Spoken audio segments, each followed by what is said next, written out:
Smart Ahmednagar news. शिखर सिंगणापूरचे माजी सरपंच सारिका शेंडे यांच्या मातोश्री रत्नाबाई रामचंद्र चिरमे यांचे दुःखद निधन झाले। प्रतिनिधी सातारा जिल्हा। फोन 14 मार्चला कैसौ रत्नाबाई रामचंद्र चिरमे यांचे देहावसन झाल्याची अतिशय दुःखद बातमी समजली। सदर बातमी समजल्यानंतर मनाला अतिशय वाईट वाटले।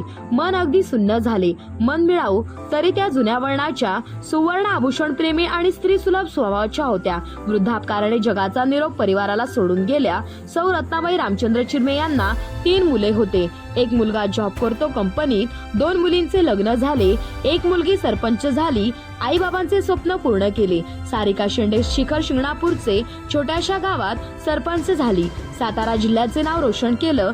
संपूर्ण महाराष्ट्रात आदर्श सरपंच ही पुरस्कार मिळाला। कै रत्नाबाई रामचंद्र चिरमे यांनी मुलांना संस्कार दिले आणि खूप कष्टातून मुलांना शिक्षण दिले। आई बाबांनी कष्ट केले आणि सारिका शेंडे यांनी संपूर्ण महाराष्ट्रात नाव रोशन केलं। प्रख्यात कविवर्य श्री भा. तांबे यांची एक कविता आठवते।